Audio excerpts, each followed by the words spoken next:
안녕하세요. 커피인 톡입니다. 오늘도 와주셔서 감사드리고요. 바로 사연 읽어보겠습니다. 어쩌면 이럴 수 있을까요? 정말 기막힌 일을 겪게 되어서 사연을 보내게 되었어요. 저희 부부가 결혼한 지 6년 차인데요. 시어머니께서 환갑 생일을 지나자마자 시아버지와 황혼이혼을 하겠다고 선언을 한 것이었어요. 저희 가족들은 모두 충격 그 자체였죠. 왜냐하면 우리 시어머니가 첫사랑과 재혼하겠다고 충격 선언을 했거든요. 저희 시부모님은 사이가 나쁘지 않으셨어요.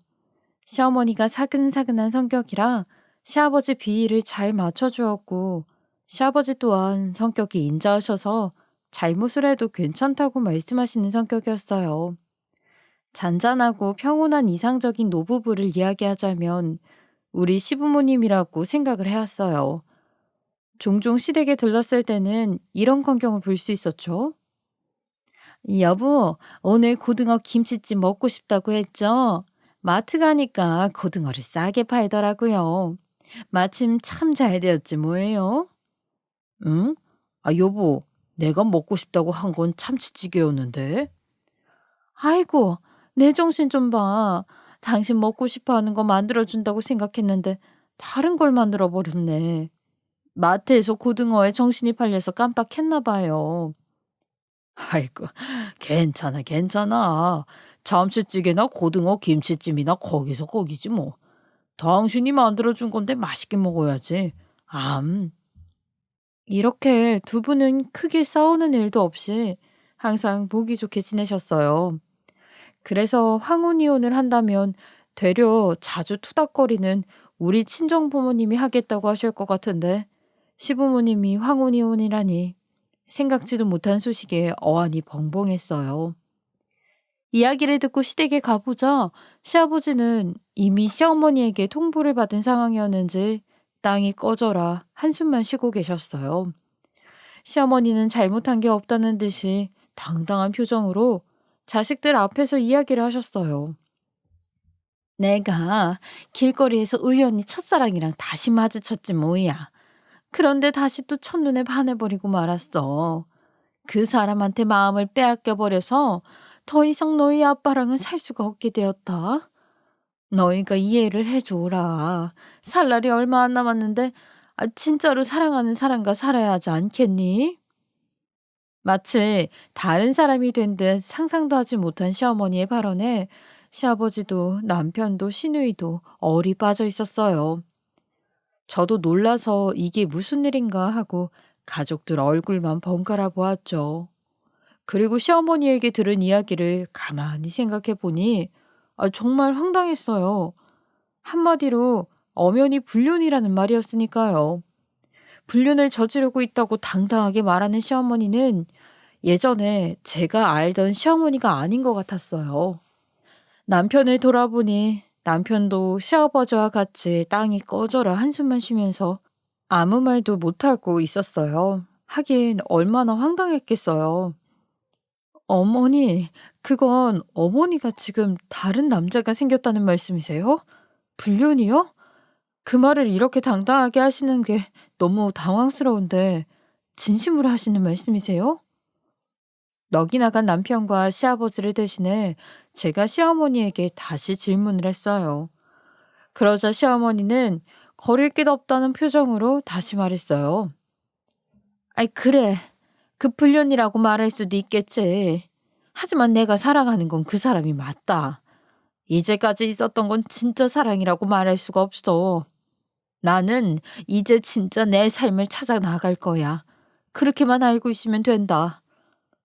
너무 당당한 대답을 듣자 저조차도 말문이 막히고 말았어요. 하지만 시누이는 달랐어요. 남편이나 시아버지와는 정반대로 난리가 난 것이었어요. 시누이는 시어머니를 향해 소리를 버럭버럭 지르면서 따졌죠. 엄마, 미쳤어? 제정신이야? 지금 아빠 놔두고 다른 남자한테 눈 돌아갔다고 우리 앞에서 말하는 거야? 뭐가 그렇게 당당하고 뻔뻔해? 아빠가 불쌍하지도 않아? 착한 우리 아빠 버린다고 우리들 앞에서 말하는 거냐고. 엄마 진짜 이런 사람이었어? 어떻게 이래? 그러면서 신우이는 식탁 위에 있었던 컵이랑 시어머니의 핸드폰, 그 밖에 물건들을 집어 바닥에 내동댕이 쳤어요. 그 모습을 보고도 시어머니가 꿈쩍도 하지 않자 신우이는 소리를 고래고래 지르며 집안 살림을 다 때려 부쉈어요. 그러더니 시어머니가 집 밖으로 나가지 못하게 만든다면서 갑자기 안방으로 들어가 시어머니 옷을 다 들고 나왔어요. 말도 안 되는 소리 하지 마. 아무 잘못도 없는 아빠랑 황혼 이혼이 말이 돼? 엄마가 지금 눈 돌아가서 그런 것 같으니까 내가 어디 나갈 수 없게 해줄게. 그 남자 만나러 갈 생각은 추호도 하지 말라고. 엄마 옷 당장 다 내다 버릴 거니까 정신 차릴 때까지 집 안에만 있어. 그러면서 신우이는 정말로 시어머니의 옷을 죄다 끌고 나와서 큰 봉투에 담아 밖으로 들고 나갔어요. 신우이는 울며 불며 눈물 콧물 다 흘리면서 시어머니 옷을 전부 내다 버렸어요. 아무 대응도 못하고 있는 힘 빠진 부자 대신 난리를 친 것이죠. 신우이가 그렇게 난리를 치는데도 시어머니는 그냥 보고만 있더니 벌떡 일어나서 하나 남아있던 외투를 걸치는 것이었어요. 어쩔 수 없어. 난 이미 결정했으니까 받아들이도록 해. 내가 내복을 입고 있더라도 나갈 거야. 알겠어? 이혼 협의는 나중에 상세히 합시다. 나가볼게요. 그러더니 진짜 시어머니는 집에서 입던 너저분한 옷 위에 외투만 걸치고 정말로 나가버렸어요. 보나마나 그 남자한테 가는 것 같았죠. 아니 대체 이게 무슨 영문인지 저희는 덩그러니 남아 얼이 빠져 있었어요. 그날 충격을 받아 어질러진 것을 수습하기만 했어요. 그리고 다음날 시댁에 가서 시아버지와 이야기를 나누었죠. 시아버지가 충격을 크게 받으셔서 걱정이 되었어요. 시댁에 가서 시아버지에게 지금 어떠신지, 어떤 생각을 하고 계시는지 여쭤보자 시아버지는 이렇게 말씀하셨어요. 그냥 이혼해 주려고. 소송같이 복잡하고 힘든 것 할 생각이 없다. 나는 굳이 위자료 받아 챙길 생각도 없고 재산 분할을 안 해줄 생각도 없어. 충격이 크긴 한데 평생 함께 같이 살던 사람이니 늙음하게 와서 본인 행복 찾아 떠난다는데 흉하게 서로 쥐어뜯고 싸우고 싶지 않다. 그냥 조용히 보내주고 나도 조용히 살라고. 그 말을 듣자 저는 눈물이 왈칵 쏟아져 내렸어요. 시아버지의 충격과 아픔이 전해져서요. 시아버지는 워낙 인자하고 화 한 번 잘 안 내는 분인데 시어머니에게 말도 안 되는 모욕적인 일을 당하고도 이렇게 여리고 착하게 반응하실 줄은 몰랐거든요. 이렇게 여리고 마음이 착한 분이 우리 시아버지였어요. 다른 사람들이 생각했을 때는 시아버지가 바보라고 하겠지만 우리 시아버지는 바보가 아니에요. 그저 사람이 너무 모질지 못할 뿐이었어요. 평생 함께 살았다는 이유로 시어머니의 허물을 그저 감싸고 가려는 그 마음에 저는 오히려 눈물이 날 정도였어요. 하지만 남편과 시누이는 시어머니를 용서하지 않았죠. 시아버지의 결정을 듣고 나서도 본인들이 더 분해하고 억울해했어요. 남편은 사업을 하고 있었기 때문에 아는 변호사가 몇 명 있었거든요. 그래서 시아버지에게 상간남 소송이라도 거시라고 설득을 했어요. 아버지, 이렇게 당하기만 하시면 어떡해요. 제가 너무 속상해서 그러는데 제가 아는 변호사를 통해서 상간남 소송이라도 진행을 해보세요. 엄마는 저렇게 놓아준다고 해도 상간남한테라도 보상을 받아야 하지 않겠어요? 아버지 혼자 이렇게 슬퍼하고 아파하시는 게 어딨어요. 이건 너무 불합리해요. 아니야. 나는 그냥 싸우지 않고 조용히 합의혼하고 싶다. 돈이나 그런 것이 중요한 게 아니라 그냥 얼른 편해지고 싶어. 아무것도 하지 않는 게 내 바람이다. 그렇게 시아버지는 정말로 아무것도 하지 않고 생을 포기한 사람처럼 조용히 합의이혼을 해주었어요. 시어머니한테 위자료도 못 받고 재산 분할도 반반으로 해줬죠. 그것을 지켜보는 자식들과 며느리인 저는 마음이 아팠지만 시아버지가 그러기를 바라시니 어찌할 도리도 없었어요. 합의 이혼 과정이 모두 끝난 후 시아버지는 남은 재산을 가지고 세계 일주를 하시겠다면서 배낭 하나만 메고 훌쩍 해외로 떠나셨어요. 그런 시아버지에게 남편도 시누이도 아버지 하고 싶은 거 마음껏 하시라고 말씀을 드렸어요.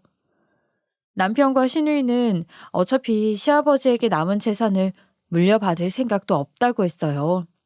그래서 시아버지는 본인에게 남은 재산으로 이 나라 저 나라로 여행을 하고 다니고 계세요. 이따금 저희에게 사진 한 장과 근황을 보내오시는데 그래도 이곳에 있을 때보다는 눈에 띄게 얼굴이 밝아지셨어요. 식물처럼 모든 의욕을 잃고 가만히 계시던 것을 생각하면 활기를 띠게 된 것만으로도 다행이라는 생각이 들었어요. 그리고 시어머니는 시아버지와 이혼을 하자마자 그 첫사랑이라는 남자와 재혼을 하겠다며 저희를 찾아온 것이었어요. 축하하고 인정해달라면서 말이에요. 물론 저희들은 전부 다 반대를 했죠. 불륜을 저지르고 불륜남과 재혼까지 하겠다는데 저희가 그것을 반갑게 받아줄 리가 만무했어요. 어머니, 지금 불륜 상대랑 재혼한다고 저희한테 또 당당하게 말씀하시는 거예요? 시아버지한테 그런 짓을 해놓고 어떻게 이렇게 바로 재혼한다고 하세요? 양심과 체면이라는 것은 잊으신 거예요? 저희는 절대 반겨드릴 수 없으니 그런 소리 하지 마세요. 저희가 극렬히 반대를 하자 시어머니는 궁금하지도 않은 그 남자의 인적 사항을 저희에게 브리핑하는 것이었어요. 내 첫사랑이 나보다 나이가 3살이나 어려. 그런데 직업이 은행센터장이어서 돈도 많거든. 결혼은 한 번 했었는데 자식 하나 낳고 이혼을 했대. 그런데 그 자식은 요절했다고 하더라. 어디 의지할 곳도 없고 자식도 없고 해서 나를 만난 게 얼마나 행운인지 모르겠대. 나만 보면 어찌나 좋아하는지 내가 진짜 말년에 복이 있나 싶더라니까. 이런 식으로 시어머니는 아무도 듣고 싶어 하지 않는 그 남자에 대한 관심도 없는 이야기를 줄줄이 하는 것이었어요. 시아버지에게 그런 짓을 하고도 불륜 상대였던 남자에 대해 자랑하듯이 이야기를 늘어놓는 것이 어이가 없었어요. 남편과 시누이는 화가 잔뜩 나서 시어머니에게 이렇게 이야기를 했어요. 엄마, 아예 아버지 가슴에 대못을 박은 것도 모자라 이번에는 우리들 가슴에 대못을 박으러 오셨어요? 정말 적당히 좀 하세요. 저는 엄마 아들이라는 게 부끄러울 지경이에요. 불륜 저질러서 이혼한 게 뭐 그렇게 당당하세요? 그래, 엄마. 진짜 적당히 좀 해. 나는 엄마가 그 남자랑 재혼한다고 하면 인연 끊어버릴 거야. 못할 것 같지? 진짜로 끊어버릴 테니까 엄마가 알아서 해. 그날 시어머니는 별말 없이 돌아갔어요. 가지 않고 버티고 앉아서 재혼할 거라고 고집을 부릴 줄 알았더니 이상하게 그냥 순순히 돌아가더라고요. 그러던 시어머니는 자식들 몰래 재혼을 한 것 같았어요. 저희가 그걸 모를 줄 알았나 본데 결국 소식을 알게 되었죠. 남편과 시누이는 분노에 치를 떨었어요. 시어머니가 이렇게 실망스러운 사람인 줄 몰랐다면서 정말로 얼굴도 보지 않고 연락도 잘 안 하면서 연을 끊고 살게 되었어요. 특히 남편은 원래 그런 성격이 아니었는데 너무 화가 나는지 사람이 독하게 변했어요.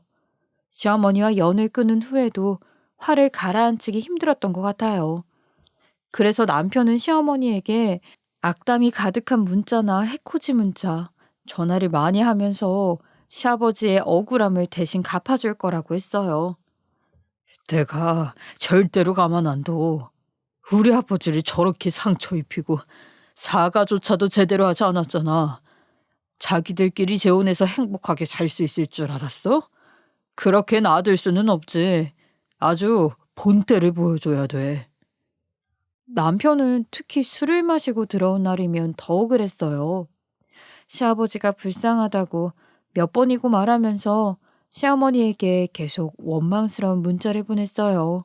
욕설을 하거나 협박을 하는 건 아니었지만 억울하고 분한 심정을 계속 표출을 했죠. 시어머니도 남편이 본인을 원망하는 것에 대해서는 할 말이 없었는지 굳이 대응을 해오는 일은 없었어요. 그렇게 세월이 흘러 3년이라는 시간이 지났어요. 시어머니와는 여전히 연락 두절 상태로 연을 끊고 살고 있었어요. 시아버지는 여전히 수염을 턱 밑까지 기르면서 세계 일주 중이었고요. 시아버지의 사진을 보면 아직도 안타까운 마음이 가득했어요. 그리고 이 일에 큰 책임이 있는 시어머니는 분하게도 본인 원하는 대로 하면서 살고 있는 듯 했죠.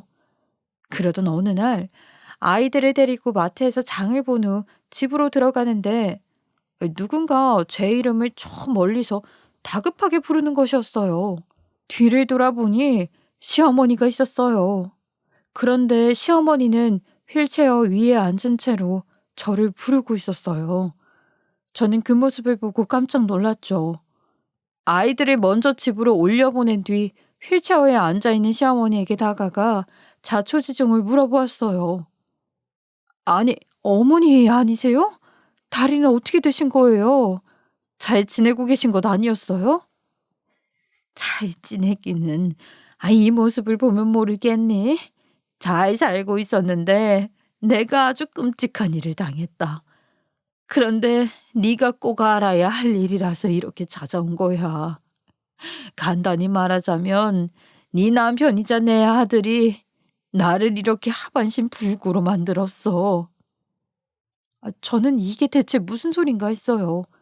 제가 이해를 못하고 눈만 동그랗게 뜨고 쳐다보고 있자 시어머니는 제 손을 덥석 잡으면서 말했어요.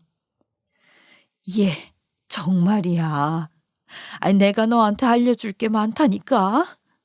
그동안 내 아들이자 네 남편이 나한테 했던 짓들은 낱낱이 싹 다 알려줄게. 그러니까 따로 만나서 이야기 좀 나누자. 오늘 여기서는 좀 그렇고 조만간 약속 잡고 한번 만나. 내 아들의 진짜 모습을 모두 알려줄 수 있으니까.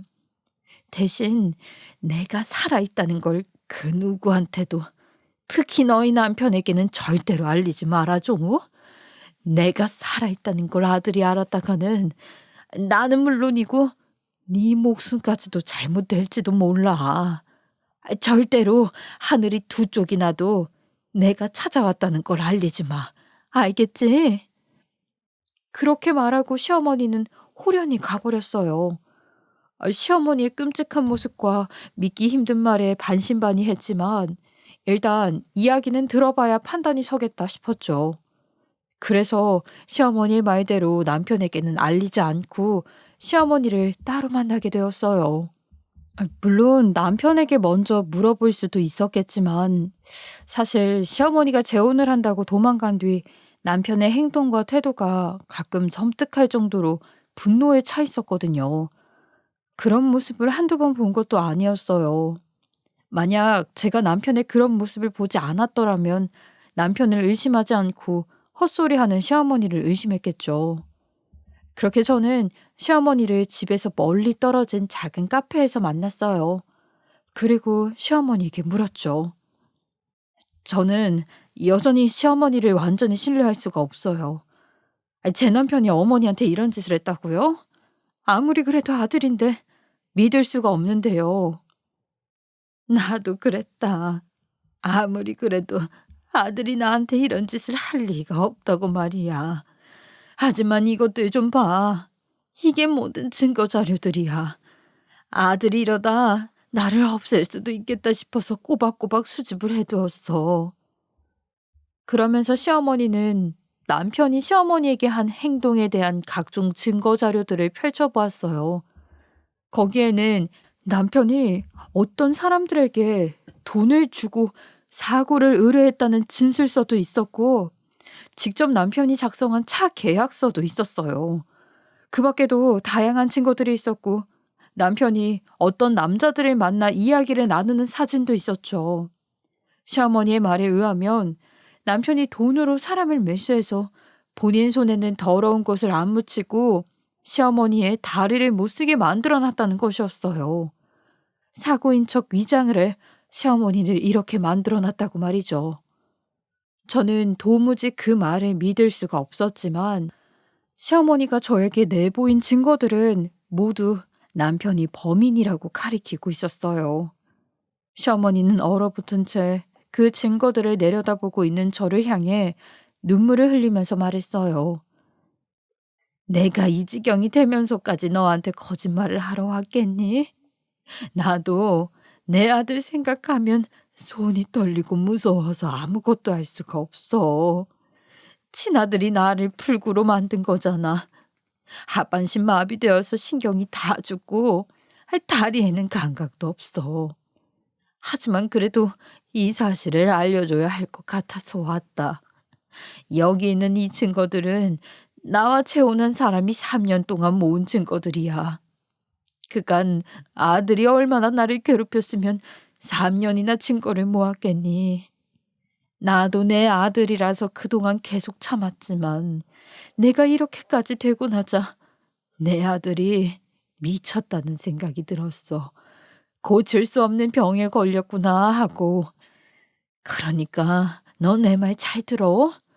너는 당장 애들 데리고 나와서 내 아들이랑 이혼해. 내 손주들을 지킬 수 있는 방법이 이것밖에 없어서 말하러 온 거야. 알겠니? 내 말 잘 들어야 해. 저는 그 말을 들으면서도 도무지 믿을 수가 없어서 시어머니가 내민 증거들을 훑어보았어요.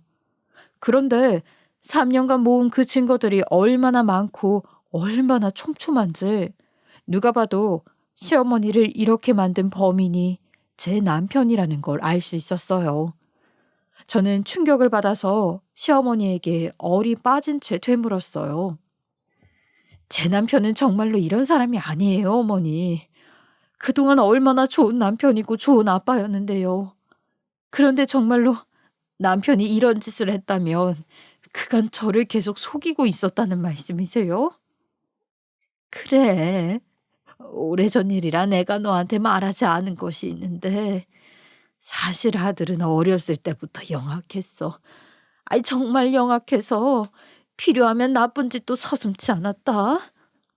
본인이 원하는 게 있으면 물건을 훔쳐오기도 하고 친구들을 해하거나 공경에 빠뜨리기도 하고 10살도 안 된 녀석이 그런 짓을 해서 내가 얼마나 고생을 했는지 모른다. 그래서 어릴 때 정말 많이 교육을 했어. 원하는 것을 잘못된 방법으로 얻으면 안 되는 거라고. 몇 년을 교육해서 애가 많이 좋아졌고 그 뒤로는 크게 문제는 없는 줄 알았는데 사실은 숨기고 있었던 거야. 우리 집에서나 너희 집에서는 그런 본성을 드러낼 일이 없었겠지. 아니면 일부러 숨기려고 했거나. 하지만 성인이 되어서도 그 모습이 사라지지 않고 있었고 그게 나와 내 전 남편의 이혼으로 인해 드러난 것 같다. 혹시나 해서 지금의 내 남편이 아들의 회사에서 일어났던 일들도 다 조사를 해봤는데 아들이 자행한 일들이 얼마나 많은지 몰라. 악마보다 더 악마 같은 놈이야. 너도 봤지? 나한테 내 아들이 보낸 문자들. 아주 악독한 말들만 잔뜩 써놨잖아. 그러고도 참지 못해서 이런 짓까지 한 거다. 그러니 너도 정신 차리라고 이야기해 주러 왔어. 어서 그 집에서 애들 데리고 나와. 그래야 내 손주들을 지킬 수 있다. 내 말대로 해. 알겠어?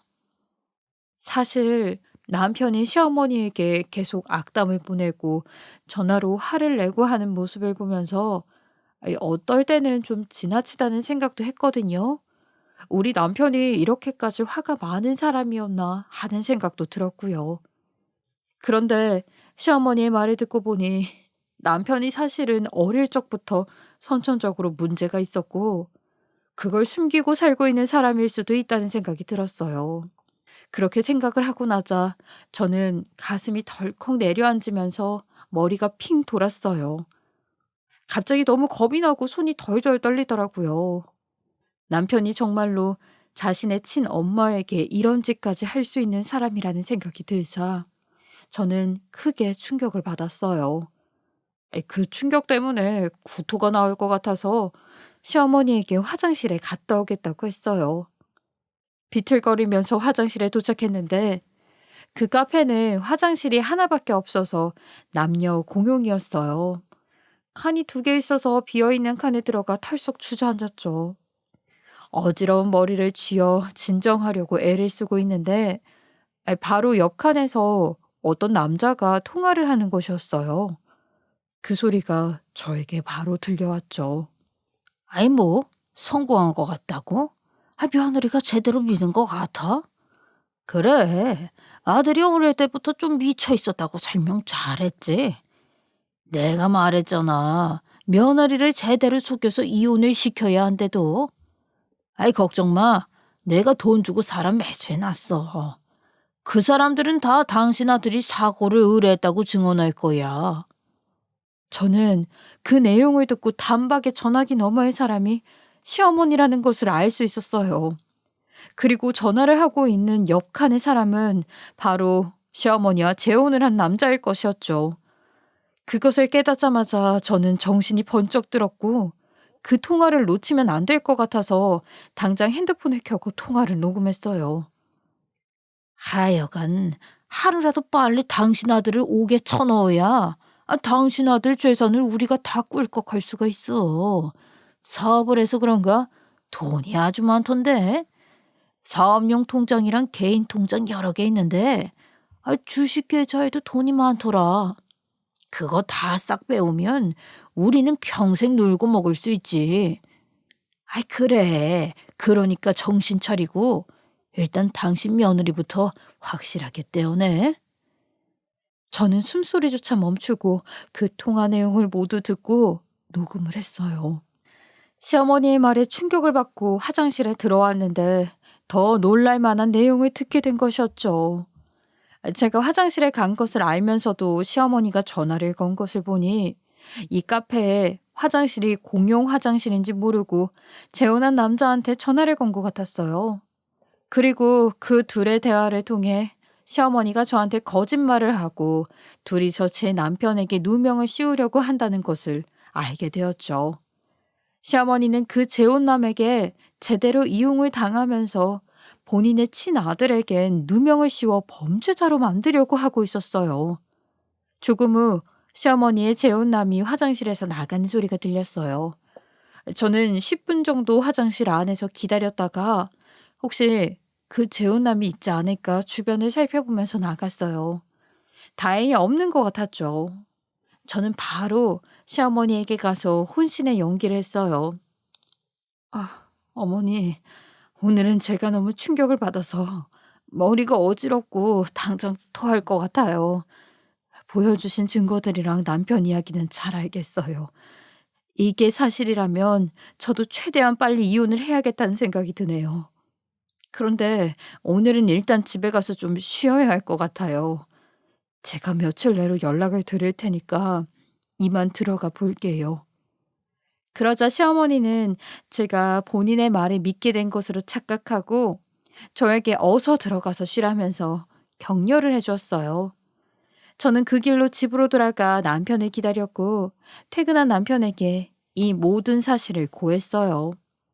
남편도 얼이 빠지고 기가 찬 표정으로 듣고 있다가 억울한 표정으로 토로했어요. 당신 정말로 그걸 믿은 건 아니지? 내가 그럴 사람으로 보였어?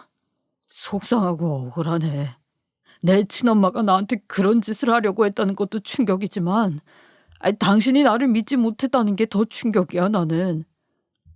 아니 나도 당연히 안 믿었는데 시어머니가 그렇게 3년치 증거들을 나열하니까 설마 하는 마음에 그랬어.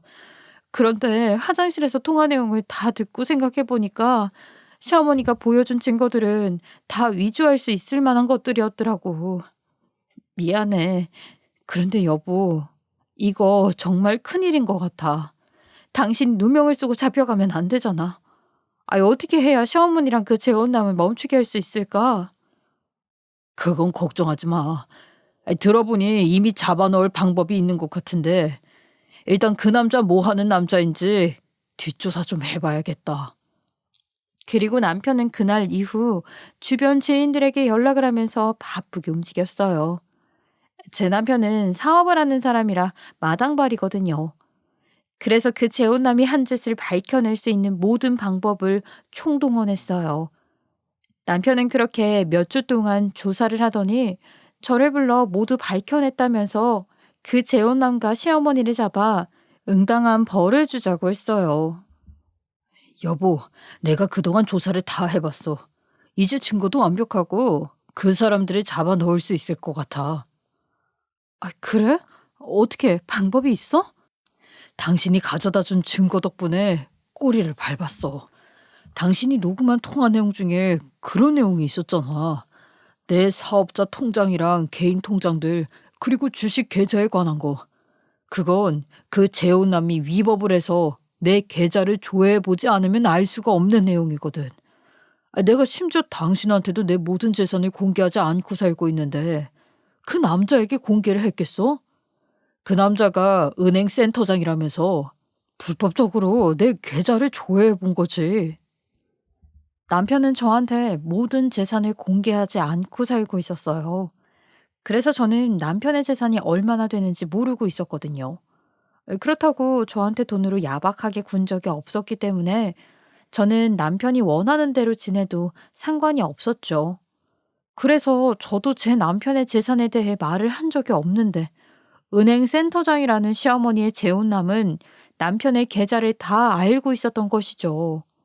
그 재혼남이 센터장으로 있는 은행이 저희 남편 주거래 은행이었거든요. 그래서 남편은 은행에 아는 지인을 통해 물어본 것 같았어요. 그 지인의 친구 중에 재혼남인 은행장과 가까운 사람이 있어서 다행히도 꼬리를 밟았다고 했어요. 은행장이 오래전에 지인의 친구에게 남편의 계좌를 조회해 목록을 뽑아오라고 했다고 했어요. 무슨 일이시냐고 묻자 본인이 재혼을 하게 되었는데 재혼한 여자 쪽의 아들에게 재무 설계를 해주기로 했다고 했어요. 그래서 남편에게 계좌 조회하는 것을 허락받았다고요.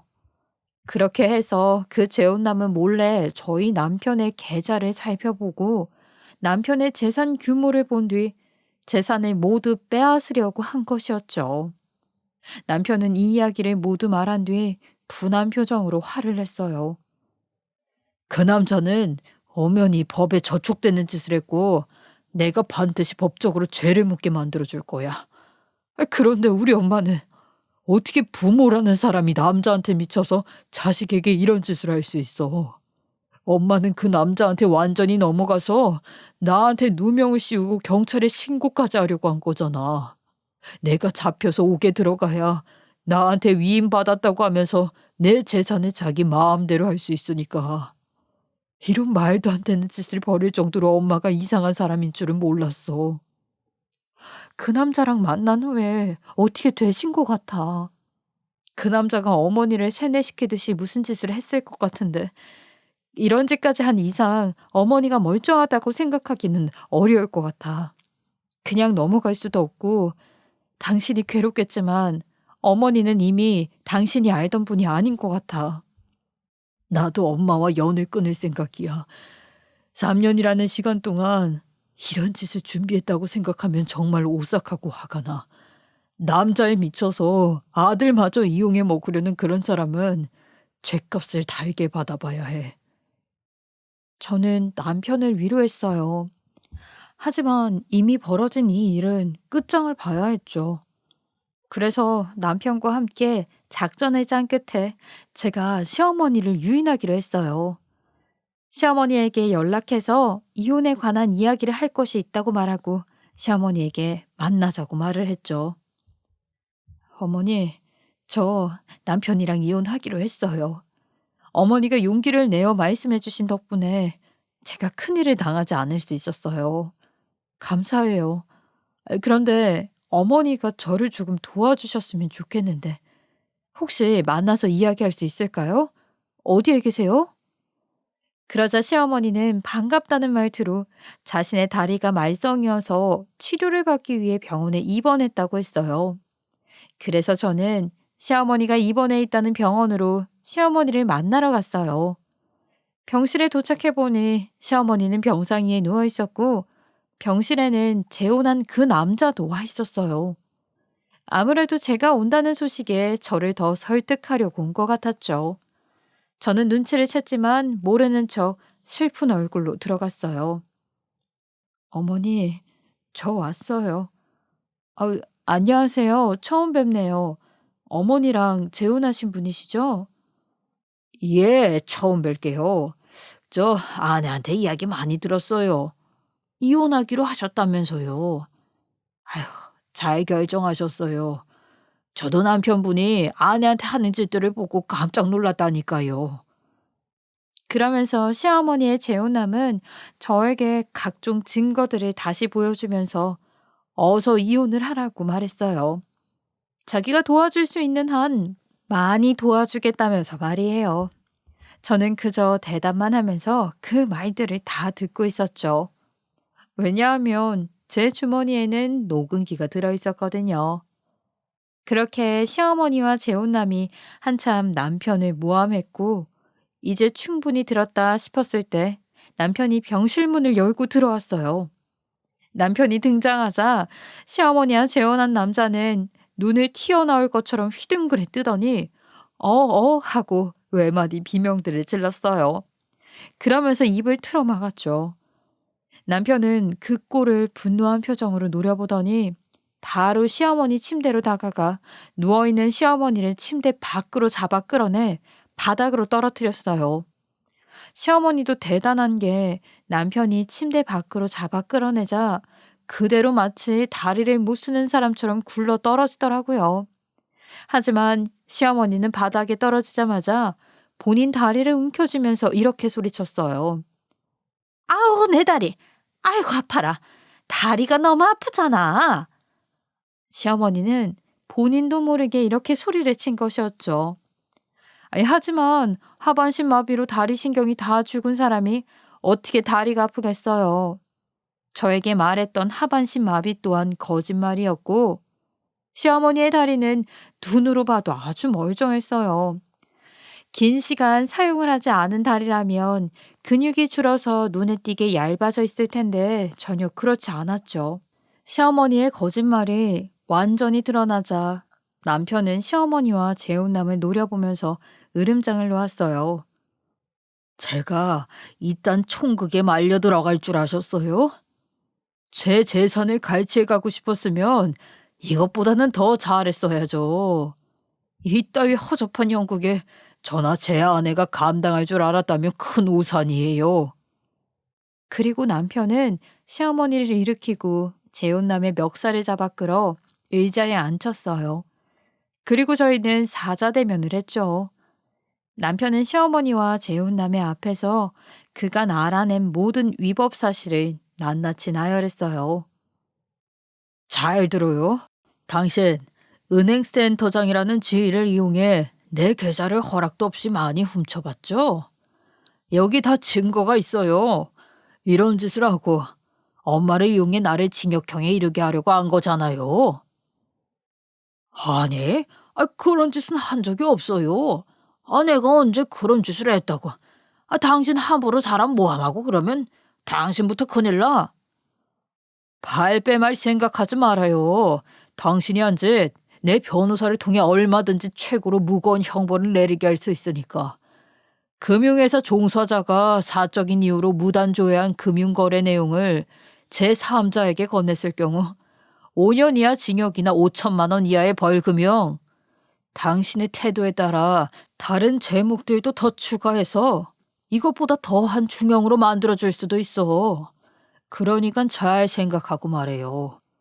그리고 엄마, 당신은 이제부터 내 엄마가 아니야. 부모 자식 간의 연은 끊었다고 생각해. 나를 속이고 범죄자로 만들려고 한 벌로 엄마도 이 남자랑 같이 처벌을 받을 줄 알아.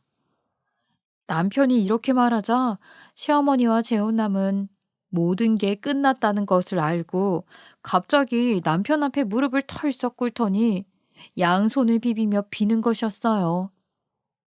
아들, 엄마가 잘못했어. 엄마가 잠깐 눈이 돌아가서 그랬어. 한 번만 용서해줘. 응? 엄마가 이번 한 번만 용서해주면 다시는 그러지 않을게. 그래도 엄마잖아. 안 그래? 용서해줘. 어? 제가 잠깐 미쳤었나 봅니다. 돈을 보니까 눈이 횟가닥해서 큰일 만들 생각은 아니었고요. 그냥 시도만 해본 것이었어요. 이렇게 실패했잖아요. 그러니까 화 좀 푸시고 저희 용서해 주세요. 용서해 주시면 조용히 살게요. 예? 양심도 없는 사람들이 그렇게 빌어대는 꼴이 아주 가관이었어요. 하지만 남편은 알아낸 것들이 모두 사실이라는 것을 확인받은 뒤 시어머니와 재혼남을 고소했어요. 계좌를 몰래 조회하고 제3자에게 누설한 죄목뿐만 아니라 증거 위증죄로도 고소를 했죠. 그리고 조사 과정에서 알고 보니 재혼남은 사치를 부리고 주식에 투자하느라 빚만 많은 빚쟁이였다는 것을 알게 되었어요. 그래서 처음부터 남편의 재산에 눈독을 들이고 그것도 모자라 빼앗으려고 했던 것이었죠. 결국 두 사람은 징역형과 벌금형을 모두 선고받았어요. 그리고 재혼남은 이 사실이 은행에도 알려져 징역을 살고 나와도 원래의 직업으로 복귀할 수는 없게 되었죠. 이 모든 일이 일어나고 얼마 뒤 시아버지가 여행에서 잠시 돌아오셨어요. 저희는 시아버지를 반갑게 맞이했고 이 사실을 알릴까 말까 고민을 하다가 어쩐지 아셔야 할 것 같아서 이야기를 들려드렸어요. 시아버지는 가만히 듣고 계시다가 이야기를 끝난 후 씁쓸하게 말씀하셨어요. 나는 그래도 그 사람과 살았던 40년 가까이 되는 세월은 좋은 추억으로 생각하고 있다. 하지만 내가 알던 그 사람은 어디에도 없는 것 같구나. 나 대신 내 아들이 큰 고생을 한 것 같아. 내가 바라는 대로 그 사람과의 연은 끊어버리렴. 이제 나랑도 관계가 없는 일이니까. 너희 엄마는 이제 없는 사람이라고 생각하고 이제 남은 시간 동안 우리 가족끼리 행복하게 살자. 시아버지는 멋지게 기른 수염을 매만지며 말씀하셨어요. 시아버지의 말씀이 옳았죠.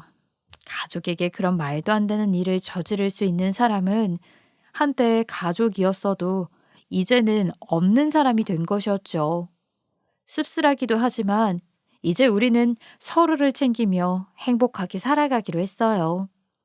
시아버지는 얼마 후 다시 여행을 떠나셨는데 이번에는 저희가 시아버지가 계시는 나라로 여행을 가기로 했어요. 가족과 함께 지금의 행복을 느끼는 것에 좀 더 많은 돈이나 시간을 투자하기로 한 것이죠. 얼마 후면 시아버지를 만나러 온 가족이 해외여행을 떠났는데 아주 기대가 됩니다. 이번에 연을 끊은 시어머니에게 겪은 상처를 가족 간의 사랑으로 극복해 보려고요.